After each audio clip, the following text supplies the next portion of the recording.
कहानी की शुरुआत में हम कुछ लोगों को देखते हैं जो कि एक खदान में काम कर रहे थे और तभी वहाँ पर एक धमाका होता है और ओलिवर नाम का एक आदमी जो कि उस खदान में काम कर रहा था वो उनकी मदद के लिए भागता है और लोगों को बाहर निकालता है। लेकिन उनमें से टेडी नाम के एक आदमी की मौत हो जाती है और उसकी डेड बॉडी को घर पहुंचाया जाता है, जहाँ पर उसकी वाइफ ये देखकर बहुत रोती है। और तभी यहाँ से सीन शिफ्ट होता है और हम एक पार्टी में कोनी नाम की एक खूबसूरत बला को देखते हैं और तभी उसके पास एक आदमी आता है जिसका नाम क्लिफर्ड था और वो बहुत अमीर था। अब कुछ देर बातें करने के बाद वो एक दूसरे से इम्प्रेस हो जाते हैं और साथ में डांस करने लगते हैं। लेकिन कोनी के दोस्त डंकन को ये बिल्कुल भी पसंद नहीं आता क्योंकि अब उन दोनों की ये मुलाकात प्यार में बदल चुकी थी, जिसके बाद वो एक दूसरे से शादी कर लेते हैं। शादी करते वक्त ये दोनों कसम खाते हैं कि ये दोनों एक दूसरे से वफादार रहेंगे और कभी भी एक दूसरे का साथ नहीं छोड़ेंगे। अब उन दोनों की मैरिज लाइफ बहुत अच्छी चल रही होती है, पर अगले दिन क्लिफर्ड को सेना में जाना पड़ता है क्योंकि वो एक सोल्जर था, इसलिए जंग के दौरान क्लिफर्ड घायल हो जाता है और उसे घर भेज दिया जाता है। अब हम देखते हैं कि क्लिफर्ड आज घर आ रहा था और सब बहुत खुश थे और उसका वेलकम करने के लिए घर के बाहर खड़े थे। क्लिफर्ड को देखकर कोनी बहुत ज्यादा खुश होती है, लेकिन तभी हम देखते हैं कि उस जंग में घायल होने के बाद क्लिफर्ड के पेट के नीचे का हिस्सा पूरा पैरालाइज हो चुका था। अब क्लिफर्ड अपनी हालत से लाचार था और वो सबको थैंक यू बोलकर अंदर आ जाता है। वहीं कोनी क्लिफर्ड को देखकर खुश तो थी पर वो अंदर ही अंदर बहुत ही ज्यादा दुखी थी। उनकी खुशियों से भरी जिंदगी में कभी ऐसा भी मोड़ आएगा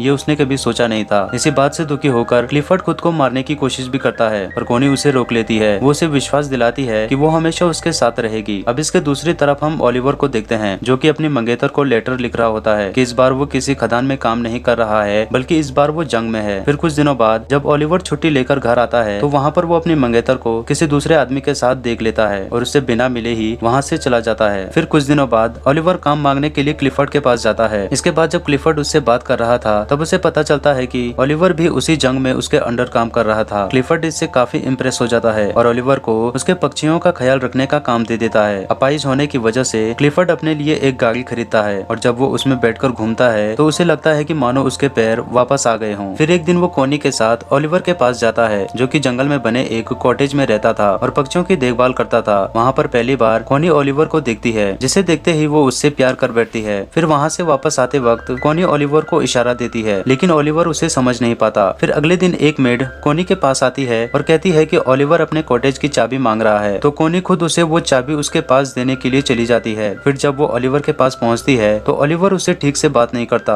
और उससे कहता है कि आपको ये तकलीफ उठाने की कोई जरूरत नहीं है। कोनी को ओलिवर के इस बिहेवियर पर गुस्सा आता है और वो गुस्से में वहाँ से चली जाती है। अगले दिन ओलिवर कोनी को एक लेटर लिखता है जिसमें वो अपने बर्ताव के लिए उससे माफी मांगता है। इसके बाद कोनी फिर से उससे मिलने के लिए उसके कॉटेज में जाती है जहाँ पर ओलिवर अपनी शर्ट उतार कर काम कर रहा था। फिर जब कोनी उसके बदन को देखती है तो उसके भी तन बदन में आग लग जाती है। ये देखकर कोनी खुद को कंट्रोल नहीं कर पाती और ओलिवर के पास जाने लगती है, लेकिन तभी ओलिवर उससे देख लेता है और अपनी शर्ट वापस पहन लेता है क्योंकि वो कोनी की इज्जत करता था। कोनी को ये जगह बहुत पसंद थी और इसलिए वो ओलिवर को कहती है कि मैं हर रोज यहाँ पर पेंटिंग करने आऊंगी, पर ओलिवर उससे कहता है कि ये जगह मैं आपके लिए साफ कर दूंगा और मैं किसी दूसरी जगह चला जाऊंगा। कोनी उसे कहती है कि तुम्हें कहीं भी जाने की जरूरत नहीं है और तुम मुझसे इतना भाग क्यों रहे हो। यहाँ पर कोनी ओलिवर से गुस्सा हो जाती है और वहाँ से जाने लगती है, लेकिन तभी वहाँ पर बारिश आ जाती है, इसलिए वो ओलिवर के साथ उसके कॉटेज में चली जाती है जहाँ पर आग जलाकर वो दोनों खुद को गर्म करने लगते हैं। लेकिन तभी ओलिवर वहाँ से उठ जाता है क्योंकि वो कोनी के इरादे समझ रहा था। कोनी उससे पूछती है कि तुम मुझसे दूर क्यों भाग रहे हो, तो ओलिवर उससे कहता है कि मैं तुमसे दूर नहीं भाग रहा हूँ, बस मैं डर रहा हूँ क्योंकि अगर क्लिफर्ड को हमारे बारे में पता चल गया तो मेरी नौकरी चली जाएगी। अब ओलिवर ने कोनी को इग्नोर कर दिया था, इसलिए वो वहाँ से उठकर घर चली जाती है। फिर एक दिन कोनी क्लिफर्ड से कहती है कि मुझे बहुत ही अफसोस है कि हमारा कोई बच्चा नहीं है। इस पर क्लिफर्ड उससे कहता है कि मैं तो बहुत कोशिश कर रहा हूँ और अपने शरीर को ठीक करने के लिए वो उसके ऊपर करंट के झटके देता है। क्लिफर्ड दर्द से बहुत चिल्ला रहा था और फिर जब आखिरी में कोनी से उसका दर्द देखा नहीं चाहता तो वो क्लिफर्ड को रोक देती है। अब क्लिफर्ड इस काम में नाकाम रहता है, इसलिए वो रोने लगता है। अब अगले दिन कोनी जंगल में जाती है तो उसे वहाँ पर ओलिवर के काम करने की आवाज आती है, तो वो तुरंत उसके पास चली जाती है जहाँ पहुंचकर वो छोटे चूजों को देखती है और उन्हें देखकर रोने लगती है और उन बच्चों को देखकर उसे अपने बच्चों की याद आती है जो कि शायद वो कभी पैदा नहीं कर पाएगी। अब कोनी को रोता देख ओलिवर उसके पास आता है और उसे गले लगा लेता है। अब ओलिवर भी कोनी को पसंद करने लगा था, इसलिए वो उसे अपने साथ अपने कॉटेज में ले जाता है और वहाँ पर वो दोनों इंटीमेट होते हैं। कोनी पूरे दिन ओलिवर के साथ रहती है और जब शाम होने को आती है तो ओलिवर उसे घर छोड़ने उसके साथ जाता है। जाने से पहले कोनी ओलिवर से पूछती है तुमने जो भी किया क्या तुम्हें उसका पछतावा है, जिस पर ओलिवर कहता है कि नहीं, मैं भी तुमसे प्यार करने लगा हूँ और अब तुम सिर्फ मेरी हो।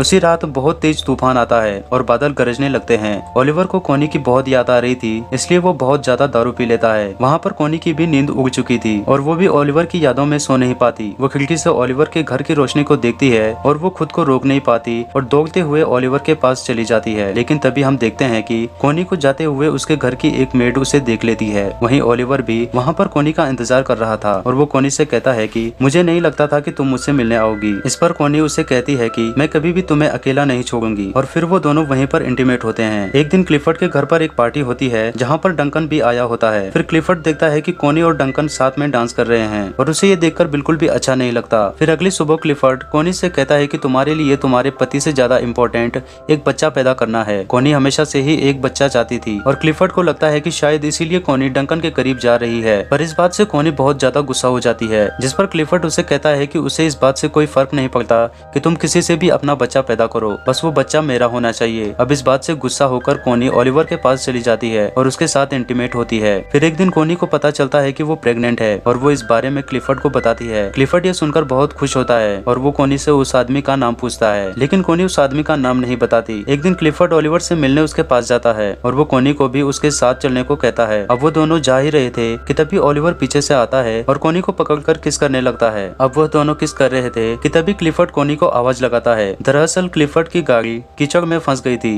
पर तभी वहाँ पर ओलिवर आता है और उसकी गाड़ी को धक्का लगाने लगता है। लेकिन इसी दौरान वो खांसने लगता है क्योंकि खदान में काम करने की वजह से उसके दोनों लंग्स खराब हो चुके थे। फिर कोनी क्लिफर्ड से कहती है कि तुम ओलिवर को रोक दो, नहीं तो वो मर जाएगा। लेकिन क्लिफर्ड ऐसा नहीं करता और फाइनली ओलिवर उसकी गाड़ी को कीचड़ से निकाल देता है और खांसता हुआ वहाँ से चला जाता है। थोड़ी देर बाद कोनी ओलिवर के पास आती है तो ओलिवर उसे गुस्से में कहता है कि उसने 12 सालों तक उनकी खदानों में काम किया और अपने लंग्स खराब कर दिए, लेकिन फिर भी उसे जंग के लिए फ्रांस भेज दिया गया। वो कहता है कि मेरी लाइफ तुम लोगों जैसी नहीं है, इसलिए तुम अपने पति के पास वापस चली जाओ। फिर एक दिन कोनी की मेड मिस बोल्टन ओलिवर के कॉटेज में जाती है जहाँ पर उसे कोनी की डायरी मिलती है और उस डायरी को देखकर वो समझ जाती है कि कोनी के पेट में जो बच्चा है वो ओलिवर का है। एक दिन क्लिफर्ड आने वाले बच्चे की खुशी में घर पर एक पार्टी रखता है, पर तभी वहाँ पर मिस बोल्टन आती है और क्लिफर्ड को कहती है कि कोनी के पेट में जो बच्चा है वो ओलिवर का है। फिर जब कोनी क्लिफर्ड से मिलती है तो क्लिफर्ड उससे बहुत नाराज हो जाता है। इसके बाद कोनी मिस बोल्टन के पास आती है और उससे पूछती है कि तुम्हें ये किसने बताया। मिस बोल्टन कहती है कि मुझे कुछ भी बताने की जरूरत नहीं है। अब कोनी को लगता है कि मिस बोल्टन को शायद ओलिवर ने बताया होगा, पर मिस बोल्टन उससे कहती है कि उसने मुझे कुछ भी नहीं बताया। अब इस बात से कोनी रोने लगती है और उससे कहती है कि वो ओलिवर से बहुत प्यार करती है। फिर मिस बोल्टन उसके पास आती है और उससे माफी मांगते हुए कहती है कि जल्दी से ओलिवर के पास जाओ वरना तुम्हारे पति उसे मार देगा। अब ये सुनकर कोनी भागकर ओलिवर के आउट हाउस में जाती है और देखती है कि वहाँ पर कोई नहीं होता। ये देखकर कोनी रोने लग जाती है, लेकिन तभी वहाँ पर ओलिवर आ जाता है और उसे देखकर कोनी उसे गले लगा लेती है। इसके बाद हम देखते हैं कि कोनी क्लिफर्ड के घर पर जाती है जहाँ पर वो उससे डिवोर्स मांगती है, पर क्लिफर्ड उसे मना कर देता है और ओलिवर को बुलाने के लिए कहता है। फिर जब ओलिवर वहाँ पर आता है तो वो दोनों वहाँ पर बहुत बहस करते हैं और फाइनली कोनी और ओलिवर क्लिफर्ड के घर को छोड़कर चले जाते हैं। फिर उनके जाते वक्त क्लिफर्ड वहाँ पर आता है और वो कोनी को तलाक देने के लिए मान जाता है। दोस्तों, ये फिल्म किसी भी तरह से कोनी के इस काम को जस्टिफाई नहीं करती। कोनी ने क्लिफर्ड के साथ जो भी किया वो सही नहीं किया। यहाँ पर डायरेक्टर आपके पास ओपन एंडिंग छोड़ देता है जहाँ पर आपको खुद डिसाइड करना है कि कौन सही है और कौन गलत। और दोस्तों, इसी के साथ ही ये कहानी यहाँ पर खत्म हो जाती है।